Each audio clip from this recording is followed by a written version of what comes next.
வந்து யூதர் எல்லாரும் ரோமாபுரியை விட்டு போகும்படி கிளவுதியாரின் கட்டளையிட்டபடியினாலே இத்தாலியிலிருந்து புதிதாய் வந்திருந்த பொந்து தேசத்தனாகிய ஆக்கிலா என்னும் நாமமுள்ள ஒரு யூதனையும் அவன் மனைவியாகிய பிரிஸ்கில்லாளையும் அங்கே கண்டு அவர்களிடத்திற்கு போனார். அவர்கள் கூடாரம் பண்ணுகிற தொழிலாளிகளாய் இருந்தார்கள். தானும் அந்த தொழில் செய்கிறவனானபடியினாலே அவர்களிடத்தில் தங்கி வேலை செய்து கொண்டு வந்தான். ஓய்வு நாள் தோறும் அவன் ஜெப ஆலயத்திலே சம்பாஷணை பண்ணி யூதருக்கும் கிரேத்தருக்கும் புத்தி சொன்னான். மக்கதுனியாவிலிருந்து சீலாவும் தேமைத்தேயும் வந்தபோது பவுல் ஆவியில் வைராக்கியம் கொண்டு இயேசுவே கிறிஸ்து என்று யூதருக்கு திருஷ்டாந்தரப்படுத்தினான். அவர்கள் எதிர்த்து நின்று தூசித்த போது அவர் தன் வஸ்திரங்களை உதறி, உங்கள் இரத்தப் பழி உங்கள் தலையின் மேல் இருக்கும், நான் சுத்தமாயிருக்கிறேன், இது முதல் புறஜாதியாருக்கு போகிறார் என்று அவர்களுடனே சொல்லி அவ்விடத்தை விட்டு தேவனை வணங்குகிறவனாகிய யுஸ்து என்னும் பேருள்ள ஒருவனுடைய வீட்டுக்கு வந்தான். அவன் வீடு ஜெப ஆலயத்திற்கு அடுத்ததாய் இருந்தது. ஜெப ஆலய தலைவனாகிய கிறிஸ்பு என்பவன் தன் வீட்டார் அனைவரோடும் கர்த்தரிடத்தில் விசுவாசமுள்ளவனானான். கொரிந்தியரில் அநேகரும் சுவிசேஷத்தை கேட்டு விசுவாசித்து ஞானஸ்தானம் பெற்றார்கள். ராத்திரியிலே கர்த்தர் பவுலுக்கு தரிசனமாகி, நீ பயப்படாமல் பேசு, மௌனமாயிராதே, நான் உன்னுடனே கூட இருக்கிறேன், உனக்கு தீங்கு செய்யும்படி ஒருவனும் உன்மேல் கை போடுவதில்லை, இந்த பட்டணத்தில் எனக்கு அநேக ஜனங்கள் உண்டு என்றார் என்பதே. ஒரு சில அறிவிப்புகள். நாம் தெரிந்திருக்கிறபடி நம்முடைய கன்வென்ஷன் வருடாந்திர கன்வென்ஷன் ஆகஸ்ட் மாதம் 6, 7, 8 தேதிகளிலும் ஆகஸ்ட் 9ஆம் தேதி நம்முடைய திருச்சபையின் சபை நாள் விழாவும் நடைபெறுகிறது. எனவே நாம் ஜெபிக்க வேண்டும், உழைக்க வேண்டும், கொடுக்க வேண்டும். அதை போல திரளான ஜனங்கள் நம்மை சுற்றிலும் காணப்படுகிறார்கள். அவளுக்கு அழைப்பு கொடுக்க வேண்டும். இந்த திருச்சபையிலிருந்து வர முடியாதபடி வெளியே கிடக்கிற ஜனங்களை கொண்டு வர வேண்டிய கடமை நமக்கு இருக்கிறது. எனவே ஒரு இடமும் போகாமல் வீடுகளுக்குள்ளே முடங்கி கிடக்கிற ஜனங்களை தயவு செய்து அழைத்து கொண்டு வாருங்கள். ஆண்டவருடைய நாமத்தை நாம் கட்டி எழுப்புவோம். இந்த நம்முடைய சபை நாள் விழாவிலே ஒரு சிலரை ஆகும் ஆண்டவர் தம்முடைய ஞானஸ்நான சத்தியத்தை கீழ்ப்படிய பண்ணும்படியாக ஜெபியுங்கள். உங்களுக்கு தெரிந்தவர் யார் இந்த இடத்திலே திருமுழுக்கு பெறாமல் காணப்படுகிறார்களோ அவளை அழையுங்கள், கர்த்தர் வாய்க்க பண்ணுவார். அதே போல இந்த சனிக்கிழமை 1/8/2027 அதிகாலையிலே 6 மணிக்கு நமக்கு அருணோதய ஆராதனை உண்டு. திருச்சபையார் கலந்து கொள்ளும்படியாக கேட்கிறேன். அதிகாலையில் என்னை தேடுகள் என்னை கண்டடைவார் என்று கர்த்தருடைய வார்த்தை சொல்லுகிறது. எனவே எல்லா ஜனங்களும் 1ஆம் தேதி காலையிலே ஆண்டவருடைய திருசமூகத்திலே வந்து அவருடைய திருமுகத்தை நோக்கி பார்க்கும்படியாக வாய்ப்பை ஆண்டவர் தருகிறார். அந்த வாய்ப்பை நாம் பயன்படுத்துவோம். சுற்றி இருக்கிற ஜனங்களுக்கு அறிவிப்போம், கூட்டி சேர்ப்போம். அதை போல நம்முடைய ஆராதனை வியாழக்கிழமையிலும் வழக்கம் போல் நடைபெறும். எனவே அனைவரும் கலந்து கொள்ளும்படியாக கேட்கிறேன். நம்மிடத்திலிருந்து விசுவாசிக்கிறதிலே 259வது பாடலின் ஒரு சரணத்தை பாடி நாம் அமரலாம். கால் மிதிக்கும் தேசமெல்லாம் கர்த்தருக்கு சொந்தமாகும், கண்பார்க்கும் பூமியெல்லாம் கல்வாரி கொடி பறக்கும். விசுவாச கீதங்களிலே 259.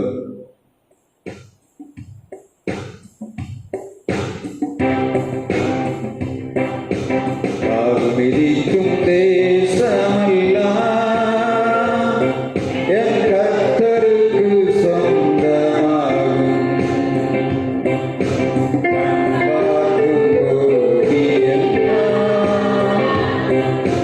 கல்வாரி கொடி பறக்கும்.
உம்முடைய பிள்ளைகளாகி நாங்கள் உம்மை பாடி உம்மை ஆராதிக்கும்படியாக எங்களுக்கு இரக்கம் பாராட்டினீர்.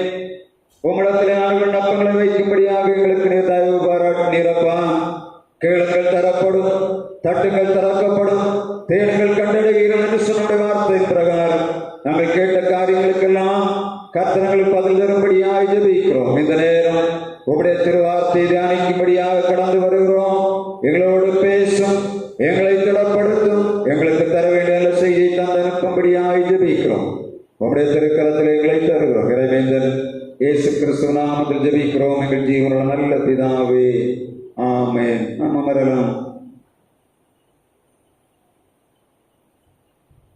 நம்முடைய பிதாவாகிய தேவனாலும் குமாரனாய் இயேசு கிறிஸ்துவினாலும் பரிசுத்த ஆவியினாலும் உங்களுக்கு கிருபையும் சமாதானமும் இந்த நாளிலே உண்டாவதாக.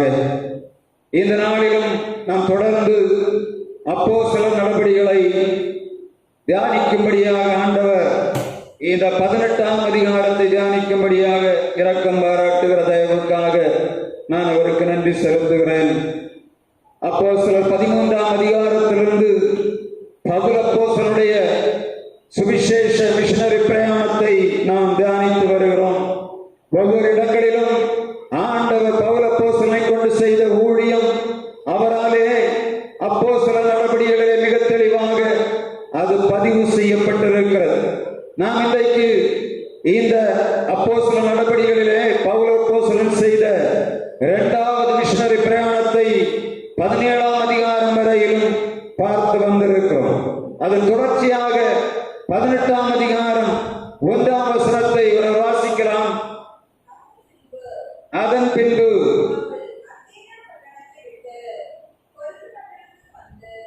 பவுல் அத்தேனை பட்டணத்தை விட்டு கொரிந்து பட்டணத்துக்கு வந்தான்.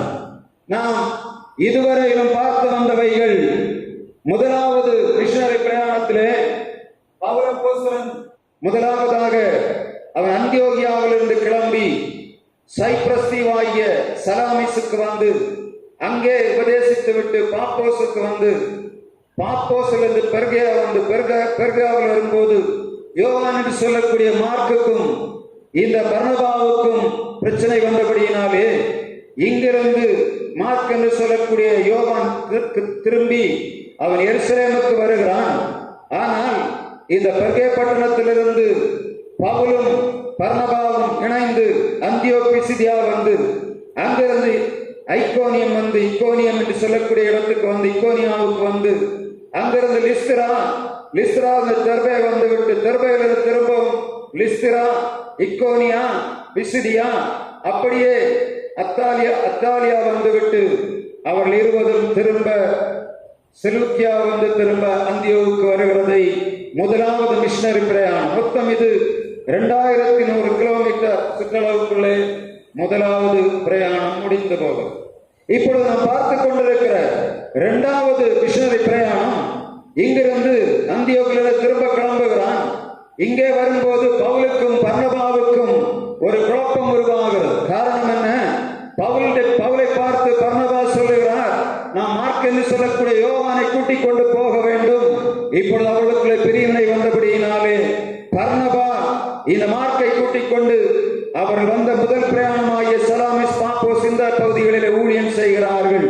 ஆனால் பவுல் சீலாவை கூட்டிக் கொண்டு அப்படியே இசுஸ் வந்து இங்கிருந்து தர்சு பட்டணத்துக்கு வந்து தெர்பே, இக்கோனியம், இப்படி பிசிதியா, அங்கிருந்து நேராக த்ரோயாஸ் வழியாக அப்பலோனியோ, நம்ம பிலிப்பியில் வந்து இங்கிருந்து அவர்கள் அம்பிபோலிஸ், தெசலோனிக்கே, அப்பல்லோனியா, பெரேயா இதுவரையிலும் வந்திருந்ததை நாம் இதுவரையிலும் பார்த்தோம். இந்த பெரேயாவில் வரும்போது இந்த பவுல் அப்போஸ்தலனை அங்கே கொலை செய்யும்படியாக தீர்மானம் பண்ணுகிறார்கள். எனவே தீமோத்தேயுவும் சீலாவும் சேர்ந்து இங்கே தங்கிவிட்டு அங்கிருந்து பவுலை மாத்திரம் ஏதென்ஸுக்கு அனுப்புகிறார். ஏதென்ஸு கடல் வழியாக அவர் அத்தேனே பட்டணத்துக்கு வருகிறார். அத்தேனே பட்டணத்தில் வந்து இது 17ஆம் அதிகாரம் முடிகிறது. இந்த அத்தேனே பட்டணத்திலிருந்து 18ஆம் அதிகாரம் 1ஆம் வசனம் சொல்கிறது, அவன் கொரிந்து பட்டணத்துக்கு வருகிறான். இந்த கொரிந்து பட்டணத்திலே அவன் ஊழியம் செய்ததைத்தான் முதலாவதாக இங்கே எழுதப்படுகிறது. இந்த கொரிந்து பட்டணத்திலே இந்த 18ஆம் அதிகாரம் 2ஆம் வசனத்திலே புதிதான இருவர் அவனுக்கு கிடைக்கிறார்கள். ஒவ்வொரு பிரயாணத்திலும் பவுல் அப்போஸ்தலன் ஒவ்வொரு அப்போஸ்தலர்களையோ அல்லது ஒரு மனிதனையோ கூட்டிக் கொண்டு போகிறதை நாம் பார்க்க முடியும். ஆனால் இங்கே வந்தபோதோ பவுல் அப்போஸ்தலன் தனிமையாகிவிட்டான். காரணம் என்ன? இந்த சீலாவும் தீமோத்தேயும் இந்த பெரேயாவில் மாட்டிக்கொண்டார்கள். இவன் மாத்திரம் அத்தேனே பட்டணத்துக்கு வருகிறான், இங்கிருந்து கொரிந்துக்கு வருகிறான். இந்த நேரத்தில் இந்த கொரிந்துவிலே வந்து உட்கார்ந்துதான் அவன் கொரிந்துவை பார்த்துவிட்டு அங்கிருந்து அங்கே வருகிற சந்தை வழியிலே வருகிற ஜனங்களுக்கும் யூத ஜெபாலயத்திலும் உபதேசம் பண்ணுகிறான். இந்த இடத்திலே தான் அப்போஸ்தலர் 18ஆம் அதிகாரம் 2ஆம் வசனம் 3ஆம் வசனத்தை வாசிப்போம். யூதர் எல்லாரும் ரோமாபுரியை விட்டு போகும்படி கிளாடியஸ் என்று சொல்லக்கூடிய கிளவுதியராயன் கட்டளையிட்டபடியினாலே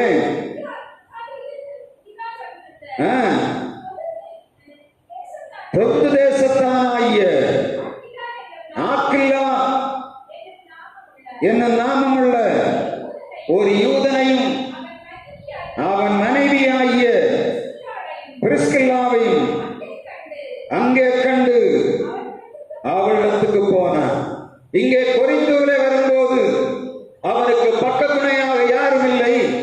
அவன் அந்த சந்தை வெளியிலே வரும்போது இங்கே பொந்து தேசத்தில் இருந்து வந்த ஆக்கில்லா பிரிஸ்கில்லா இவர்கள் இருவர் அங்கே இருக்கிறதை நாம் பார்க்க முடியும். பொந்து தேசம் இங்கே காணப்படுகிறது.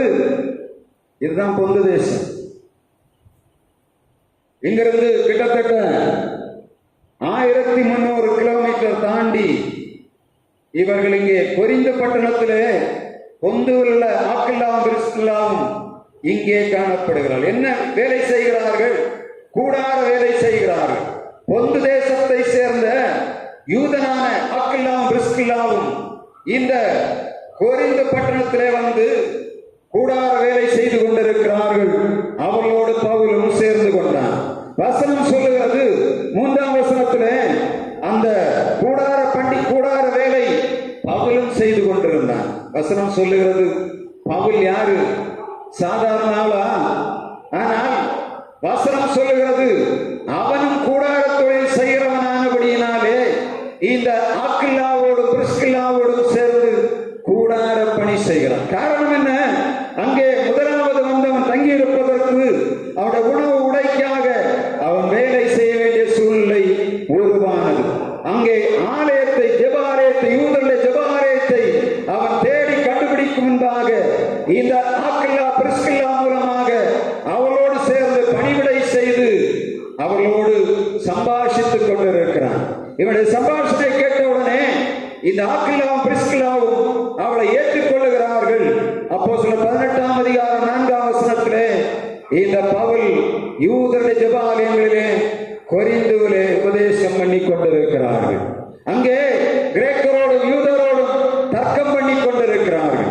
இயேசுதான் மேசியா கிறிஸ்து என்று சொல்லி அவன் பிரகடனப்படுத்திக் கொண்டிருக்கிற நேரத்திலே இந்த நேரத்திலே தீமோத்தேயும் சீலாவும் அவனோடு இணைந்து கொள்ளுகிறார்கள். வந்தவுடனே இவன் இன்னும் தீவிரமாக ஊழியம் செய்கிறான். இயேசுவே கிறிஸ்து என்று சொல்லி மிகவும் தீவிரமாக பிரகடனப்படுத்தினபடியினாலே அங்கே ஒரு எதிர்ப்பு வருகிறது. அப்போஸ்தலர் 18ஆம் அதிகாரம் 6ஆம் வசனம் அவர்கள் எதிர்த்து நின்று தூஷித்த போது அவன் தன் வஸ்திரங்களை உதறி போட்டு உங்கள் இரத்தப்பழி உங்கள் தலையின் மேல் இருக்கும், நான் சுத்தமாயிருக்கிறேன் என்று சொல்லி இது முதல் புறஜாதி இடத்திற்கு போகிறேன் என்று சொல்லி பவுல் அப்போஸ்தலன் அவனை விட்டு திரும்பி யுஸ்து என்னும் பேருள்ள ஒருவனுடைய வீட்டுக்கு வந்தான். இங்கே ஜெபாலயத்திலே தீமோத்தேயு சீலா பவுல் மூவரும் சேர்ந்து இயேசுவே கிறிஸ்து என்று தீவிரமாக பிரகடனப்படுத்தினபடியினாலே எதிர்ப்பு உருவானது. எவ்வளவு எதிர்ப்புகளின் மத்தியிலே பவுல் அப்போஸ்தலன் தன்னுடைய ஊழியத்தை செய்திருக்கிறான் என்பதை இதை ரெடி பண்ணி இருக்கிறேன். ஏதோ நான் வாசித்து விட்டு போனேன், உங்களுக்கு புரியாது. இந்த இடங்களை எல்லாம் நீங்க பாத்தீங்கன்னா இது கடல் மார்க்கம், இதெல்லாம் கடல், இது அவ்வளவுமே கடல், வெள்ளையா தெரிகிற அவ்வளவுமே கடல். இந்த கடலிலே சைப்ரஸ் ஒரு தீவு, இது கடல் வழியாகத்தான் போகணும். இங்கிருந்து அடுத்த இடத்துக்கு வரணும், கடல் வழியாகத்தான் வரணும். இங்கிருந்து நிலம் வழியாக போக வேண்டும். ஒவ்வொரு இடங்களிலும் பிரச்சனை உண்டு. ஒரு இடங்களில் சில இடங்களில் மலைகள் உண்டு, சில இடங்களில் பள்ளத்தாக்குகள் உண்டு, சில இடத்துல வற்றாத நீரூற்றுகள் ஆறுகள் உண்டு, மிகப்பெரிய மலைகள் பள்ளத்தாக்குகள் குன்றுகள் உண்டு, காட்டு மிருகங்கள் உண்டு. இவைகளை பொருட்படுத்தாதபடிதான் தெரியாத ஒரு தேசம் எருசலேமிலிருந்து புறப்பட்டு அந்தியோகியா வந்து அவருடைய ஊழியங்களை அவர் செய்யும் போது முதல் பிரயாணத்தை முடித்து விட்ட இரண்டாவது பிரயாணம் இன்னும் அதிகமான வாய்ப்புகளை தேடி முதல்ல 2100 இரண்டாவது டிராவல் நீங்க பாத்தீங்கன்னா கிட்டத்தட்ட ஒரு 7000-6000 கிலோமீட்டருக்கு மேல அவர் டிராவல் பண்ணி நீல கலர்ல போட்டிருக்க இந்த மஞ்சள் கலர் இருக்குல்ல, மஞ்சள் கலர்ல போட்டிருக்கதான் இரண்டாவது பவுலுடைய மிஷனரி பிரயாணம். முதல் பிரயாணத்தை சிவப்பு கலர்ல இருக்கு, இந்த ரோஸ் கலர்ல இருக்கிற மெஜெண்டால இருக்கக்கூடியது முதல் பிரயாணம். இந்த இரண்டாவது பிரயாணம் இந்த மஞ்சள் கலர்ல இருக்குது. அதான் 3 கலர் 4 கலர் மொத்தம் போட்டிருக்காங்க. பவுல் 4 பிரயாணம் பண்ணினார். 3 பிரயாணம் மிஷனரி பிரயாணம், கடைசி பிரயாணம் ரோமுக்கு போற பிரயாணம். இது கடைசியாக இந்த பச்சை கலர்ல போட்டிருக்கு. இந்த இரண்டாவது இந்த மஞ்சள் கலர்ல இருக்கக்கூடிய இதை நீங்க பாத்தீங்கன்னா கடல் வழியா அவர் வரவில்லை. அங்க இசுஸ் வந்து தர்சூஸ், தர்பே, இப்படியே முதலாவது அவர்கள் போன லிஸ்திரா, இக்கோனியம், பிசிடியா, இந்த கொலோசே, எபேசு, சிமர்னா, பெர்கமு, த்ரோயா, சமத்தீரா, இதெல்லாம் வந்து பிலிப்பின். அங்கிருந்து 16ஆம் அதிகாரத்துல அவன் நேரடியாக இங்கே அந்தியோகியாவில் பிலிப்பி வந்தான் என்று எழுதப்பட்டிருக்கிறான். ஆனா அவன் இவ்வளவு தூரம் தாண்டி வந்தது நேரத்துல எழுதப்படவில்லை. நேரடியாக அவன் பிலிப்பிக்கு வந்தான் என்று சொல்லப்படும். கிட்டத்தட்ட இந்த பிலிப்பிக்கு 1500 கிலோமீட்டர் பக்கம் இருக்கும். வேதத்துல ஒரே இடத்துல அதை முடித்திருக்கிறார். அந்தியோகியாவிலிருந்து அவன் பிலிப்பி வந்தான் என்று சொல்லி. ஆனா 1500 கிலோமீட்டர் எப்படி வந்திருக்கிறான்? தரை வழியாக வந்து கடல் வழியாக தரை வழியாக வந்து கடல் வழியாக வந்து திரும்பவும் கடல் தரை இங்க வந்து அதற்கப்புறமாக கொரிந்துக்கு வந்தான். கொரிந்துக்கு வரும்போது ஆக்கில்லா, பிரிஸ்கில்லா, தீமோத்தேயு, சீலா இவர்களோடு இவன் காணப்படுகிறான். இப்பொழுது இவன் அந்த இடத்துல கொரிந்துவிலே உபதேசம் பண்ணி கொண்டிருக்கிறபடியினாலே ஜனங்கள் சொல்லுகிறார்கள், நீர் இங்கே தங்கியிரும், இனி எங்களுக்கு ஊழியம் செய்யும் என்று சொன்னான். அவன் சொல்லுகிறான், இல்ல, எனக்கு எருசலேமிலே பணி இருக்கிறது, நான் செசரியா வரை போக வேண்டியது இருக்கு, சிரியா பட்டணத்துக்கு போக வேண்டியது இருக்கிறது. எனவே அவன் அந்த இடத்தை விட்டு கிளம்புகிறான். கிளம்பும் போதுதான் அதுக்கு முன்பாக காணப்படக்கூடிய காரியம் நிறைய இருக்கு. இதுல முதலாவது இந்த இஸ்துடைய வீட்டுக்கு வருகிறான். இஸ்துடைய வீட்டில் வந்து அங்கே தங்கி இருக்கிறான். இப்பொழுது ராத்திரியில ஆண்டவர் பவுலுக்கு தரிசனமாகிறான். ஜெபாலயத்தினான கிறிஸ்து என்று சொல்லக்கூடியவனும் ஆண்டோடைய வார்த்தையை கேட்டுக்கொண்டு அவனிடத்தில் விசுவாசம் உள்ளவனாகிறார்கள். இப்பொழுது 9ஆம் வசனம் சொல்லுகிறது, ராத்திரியிலே கர்த்தர் பவுலோடு சொல்லுகிறார், பவுலே, நீ தைரியமாக பேசு, எனக்கு ஆதரவாக அநேகர் இங்கே உண்டு, நீ பயப்படாமல் பேசு என்று சொல்லி இந்த கொரிந்து பட்டணத்திலே வரும்போது ஆண்டவர் இந்த பவுலுக்கு திரும்ப தரிசனமாகிறார். இவனுக்கு தெரியுது, இனி நான் இங்கே தங்கி இருக்க வேண்டுமா, இல்ல போக வேண்டியது இருக்கிறதா என்பதை ஆண்டவரிடத்தில் விசாரிக்கிறான். ஆண்டவர் சொல்லுகிறார், அவன் இந்த இடத்தை விட்டு போக வேண்டும் என்று சொல்லி. இந்த கிறிஸ்து இருக்க அந்த பட்டணத்திலே, கொரிந்து பட்டணத்திலே அவன் 1 வருடமும் 6 மாதமும் தங்கி இருந்து ஆண்டவருடைய வார்த்தை உபதேசித்தான். இந்த நேரத்தில் ஒரு மாற்றம் நடக்கிறது அரசியலிலே. கல்லியோன் என்று சொல்லக்கூடிய, காலியஸ் என்று சொல்லக்கூடிய ரோம அரசன் ஒருவன் இந்த அகாயா என்று சொல்லக்கூடிய பகுதி, இந்த கொரிந்து பட்டணம், இந்த கெங்கிரேயா இவைகளை உள்ளடக்கிய இந்த அகாயா பட்டணத்திற்கு அதிபதியாக கல்லியோன் என்று சொல்லக்கூடியவன் வருகிறான். இதுவரை யூதர்களும் கிரேக்கர்களும் பவுலை ஒன்றும் செய்ய முடியவில்லை. எனவே இந்த கல்லியோன் வந்தவுடனே தங்களுக்கு ஆதரவாக இந்த கல்லியோன் இருப்பான் என்று சொல்லி யூதர்களும் மற்றவர்களும் சேர்ந்து திரும்பவும் பவுலை நியாயஸ்தலத்துக்கு முன்பாக கொண்டு வருகிறார். இப்பொழுது இந்த கல்லியோன் வந்து என்ன சொல்லுகிறான், வந்து பார்க்கிறான். பவுல் பேச ஆரம்பிக்கும் போது கல்லியோன் சொல்லுகிறான், இது உங்களுக்கு நான் நியாய தீர்ப்பு செய்ய வேண்டிய கட்டாயம் அல்ல. இது காரணம் என்ன? இது வார்த்தை, அவர் பேசுகிற வார்த்தை தப்பென்று சொல்லுகிறீர்கள், அவன் உரைக்கிற நாமம் தப்பென்று சொல்லுகிறீர்கள். இயேசு நாமத்தை சொல்லுகிறான், அவர் பேசுகிற உபதேசம் நியாயப்பிரமாணத்தை பற்றி பேசுகிறான்.